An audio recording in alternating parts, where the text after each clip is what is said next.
नमस्ते बच्चों। अपन पढ़ रहे थे दो बैलों की कथा। इसको लिखा है प्रेमचंद जी ने। ठीक है, ये जो है स्वतंत्रता आंदोलन पे भी आधारित है।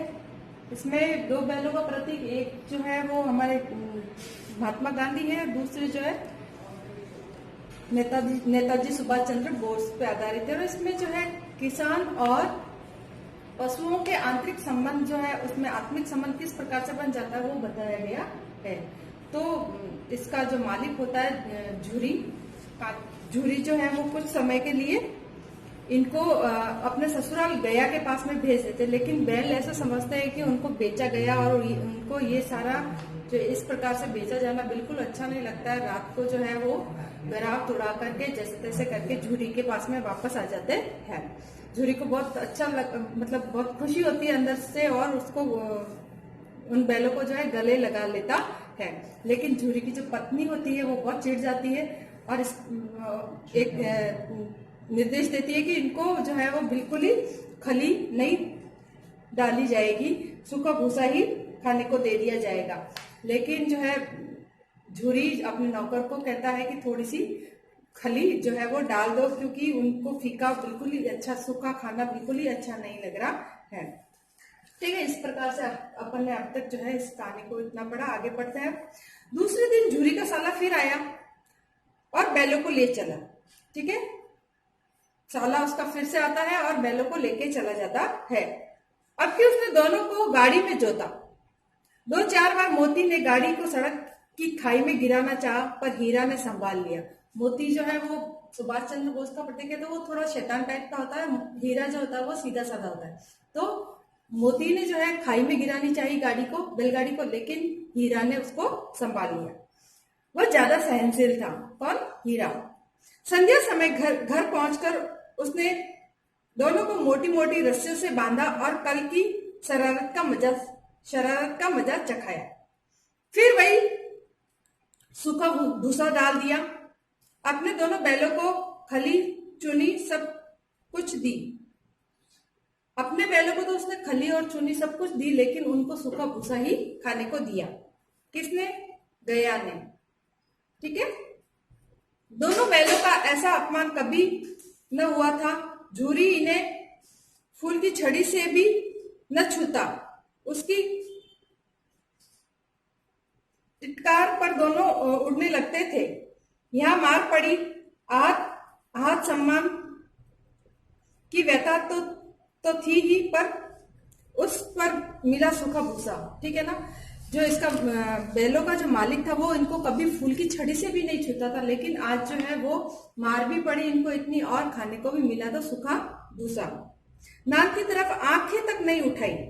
दूसरे दिन गया ने बैलों को हल में जोता, पर इन दोनों ने जैसे पांव न उठाने की कसम खा ली थी। वह मारते मारते थक गया, पर दोनों ने पांव न उठाया। जब उनको जोता गया तो दोनों ने पांव तक नहीं उठाया। बेचारा गया जो है मारते मारते थक गया, लेकिन फिर भी वो टस से मस नहीं हुए। एक बार जब उस निर्दयी ने हीरा के नाक पर खूब डंडे जमाए तो मोती को गुस्सा काबू के बाहर हो गया। हीरा को मारा नाक पर गया ने, तो मोती जो है उसको बहुत गुस्सा आया। हल लेकर भागा। हल, रस्सी, जुआ, जोत सब टूट टाट कर बराबर हो गया, और गले में बड़ी बड़ी रस्सियां न होती तो दोनों पकड़ाई में न आते। हीरा ने मुख भाषा में कहा, भागना व्यर्थ है। हीरा ने क्या कहा? भागना व्यर्थ है। सब हल वगैरह सब जितना भी सामान था वो सब टूट गया, लेकिन जो रस्सियां थी बहुत मोटी मोटी थी, इस कारण से भाग नहीं पाए। और हीरा ने भी कहा कि भागना व्यर्थ है। मोती ने उत्तर दिया, तुम्हारी तो इसने जान ही ले ली थी, अब की बड़ी मार पड़ेगी। पढ़ने दो, बैल का जन्म लिया है तो मार से कहां तक बचेंगे। मोती कहता है कि इस प्रकार नहीं भागेंगे तो बहुत मारेगा ये, लेकिन हीरा समझाता है कि बैल का जन्म लिया है अपन ने, तो बैल तो होते ही मार खाने के लिए कब तक बचे रहेंगे। ठीक है, गया 2 आदमियों के साथ दौड़ा आ रहा था। दोनों के हाथ में लाठियां हैं। मोती बोला, कहो तो दिखा दो कुछ मजा, मैं भी लाठी लेकर आ रहा है। मोती कहता है कि कुछ मजा चखा दो। गया जो है कुछ आदमियों के साथ में, बड़ी बड़ी लाठियों के साथ में आ रहा है उन दोनों को पकड़ने के लिए। तो मोती जो है वो मुख भाषा में कह रहा है कि तुम कहो तो इसको मजा चखा दूं। हीरा ने समझाया, नहीं भाई, खड़े हो जाओ, मतलब चुपचाप मार खाने के लिए खड़े हो जाओ, मुझे मारेगा तो मैं भी एक दो को गिरा दूंगा। लेकिन मोती बोलता अगर मेरे को मारा तो मैं तो एक दो को गिरा ही दूंगा। नहीं, हमारी जात का ये धर्म नहीं है। हीरा कहता है कि हमारी जात का ये धर्म नहीं है। मोती दिल में ऐंठ कर रह जाता है, मतलब मन की बात मन में ही रख लेता है। गया आ पहुंचा और दोनों को पकड़कर ले चला। कुशल हुई कि उसने उस वक्त मारपीट न की, नहीं तो मोती भी पलट पड़ता। उसके तेवर देखकर गया ने उसके सहायक समझ गए कि इससे वक्त टाल जाना ही मसलहत है। ठीक है ना। गया जब उन व्यक्तियों के साथ में आता है तो वो उनको मारते नहीं और वो भी सीधे सीधे उसके साथ में चल देते हैं। लेखक कह रहे कि अगर वो मारते तो शायद मोती भी उसको जवाब दे ही देता। आज दोनों के सामने फिर वही सूखा भूसा लाया गया। दोनों चुपचाप खड़े रहे। घर के लोग भोजन करने लगे। उस वक्त एक छोटी सी लड़की 2 रोटियां लिए निकली और दोनों के मुंह में देकर चली गई। उस एक रोटी से इनकी भूख तो क्या शांत होती, पर दोनों का हृदय में मानो भोजन मिल गया। वहां भी किसी सज्जन का वास है। लड़की भैरों की थी, उसकी माँ मर चुकी थी। सौतेली माँ उसे खूब मारती रहती थी, इसलिए इन दोनों बैलों से उसको एक प्रकार की आत्मीयता हो गई। भोजन का वक्त हो गया था, सब परिवार के लोग भोजन कर रहे थे। तभी उसी वक्त उस घर में से एक लड़की निकली। वो लड़की भैरों की थी और उसकी माँ जो है वो सौतेली थी, उसको खूब मारती थी। और उस लड़की के हाथ में 2 रोटियां थी जो दोनों एक एक बैल को खिला के चली गई थी। एक एक रोटी से उन बैलों की भूख तो क्या शांत होने वाली थी, लेकिन फिर भी जो है एक प्रेम भाव था उस लड़की का उन बैलों के प्रति, तो उससे उनको बहुत तृप्ति हो जाती है। दोनों दिन भर जोते जाते, डंडे खाते अड़ते, शाम को थान पर बांध लिए जाते और रात को वही बालिका उन्हें 2 रोटियां खिला जाती। ये जो है क्रम बहुत दिनों तक चलता रहा। प्रेम के इस प्रसाद की ये बरकत थी कि 2 गाल सूखा भूसा खाकर भी दोनों दुबले न होते, मगर दोनों की आंखों में रोम में विद्रोह भरा हुआ था। इस प्रकार वो लड़की रोटियां देके जाती, कुछ सूखा भूसा खा करके जो है उनका काम चल रहा था, लेकिन फिर भी दोनों जो है दुर्बल तो नहीं हो रहे थे, लेकिन उनके रोम में जो है विद्रोह की भावना भरी हुई थी। एक दिन मोती ने मुख भाषा में कहा, अब तो नहीं सहा जाता हीरा। क्या कहा मुख भाषा में मोती ने कि अब सहा नहीं जाता। क्या करना चाहते हो? हीरा ने कहा, क्या करना चाहते हो? एक हाथ को सींगों पर उठाकर फेंक दूं। मोती ने कहा, एक हाथ को सींग पर उठाकर फेंक ही दूं, लेकिन जानते हो वो प्यारी लड़की जो हमें रोटियां खिलाती है उसी की लड़की है जो इस घर का मालिक है।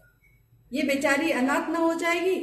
तुम इसके मालिक को जो है, इस घर के मालिक को मारने चाहते हो, लेकिन इसी घर में से एक लड़की जो है हम दोनों को रोटियां खिलाती है ना। तो अगर इसके पिताजी को मार दोगे तो वो बेचारी अनाथ नहीं हो जाएगी। तो मालकिन को न फेंक दूं? वही तो है उस लड़की को मारती है, वही तो उस लड़की को मारती है। मोती कहता है कि ठीक है, उसके पिताजी को नहीं मारता हूं,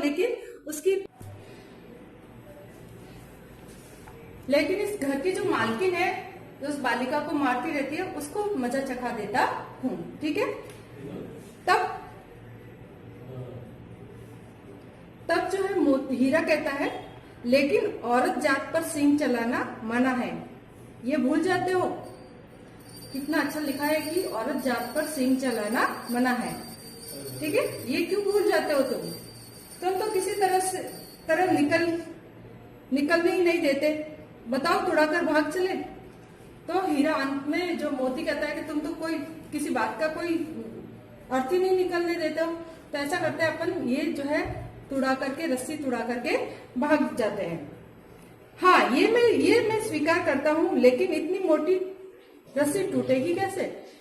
हीरा कहता है ठीक है, रस्सी तोड़ के भाग जाते हैं, लेकिन इतनी मोटी जो है रस्सी वो कैसे टूटेगी? इसका एक उपाय है, पहले रस्सी को थोड़ा सा चबा लो, फिर एक झटके में जाती है। ठीक है, पहले थोड़ा सा इसको चबा लेते हैं, फिर वो जल्दी से टूट जाएगी। रात को जब बालिका रोटियां खिलाकर चली गई, दोनों रस्सियां चबाने लगे, पर मोटी रस्सी मुंह में न आती, बेचारे बार बार जोर लगाकर रह जाते। जब लड़की जो है वो रोटी खिलाकर चली गई, उसके बाद में दोनों ने कोशिश की कि कैसे भी करके इस रस्सी को जो है चबाया जाए, लेकिन रस्सी इतनी मोटी थी कि उनके मुंह में ही नहीं आती थी। बार बार जोर लगाकर झटके देकर ही रह जाते, लेकिन उसका कोई अर्थ नहीं निकलता। सहसा घर के द्वार खुला, वही लड़की निकली, दोनों सर झुकाकर उसका हाथ चाटने लगे। एकदम से जो है घर का दरवाजा खुलता है, वो लड़की आती है और दोनों बैल जो है उसका हाथ चाटने लग जाते हैं। दोनों की पूंछें खड़ी हो गई। उसने उनके माथे सहलाए, बोली, खोल देती हूँ, चुपके से भाग जाओ, नहीं तो यहाँ लोग मार डालेंगे। आज घर में सलाह हो रही है कि इनकी नाकों में नाक डाल दी जाए, कि मैं तुमको खोल देती हूँ और तुम भाग जाओ, नहीं तो ये लोग जो है तुमको मार डालेंगे। आज घर में सलाह हो रही है कि इनकी नाक में जो है नाक डाल दी जाए। उसने दराव खोल दिए, दोनों चुपचाप खड़े रहे। मोती ने अपनी मुख भाषा में पूछा, अब चलते क्यों नहीं? मोती ने हीरा से कहा कि अब लड़की ने खोल दिए अपने दराव, तो चलते क्यों नहीं हो? हीरा ने कहा, चले, लेकिन कल इस अनाथ पर आफत आ जाएगी। अपन तो चले जाएंगे, लेकिन इस लड़की को जो है इसकी माँ मारने लग जाएगी। सब इसी पर संदेह करेंगे। सहसा बालिका चिल्लाई, दोनों फूफा वाले बैल भागे जा रहे हैं। ओ दादा, दोनों बैल भागे जा रहे हैं, जल्दी दौड़ो। ऐसे करके लड़की जो है वो चिल्लाने लगती है कि दोनों बैल जो है वो भागे जा रहे हैं। ठीक है, ठीक है बच्चों, आज के लिए इतना ही। मिलते हैं आगे। ओके।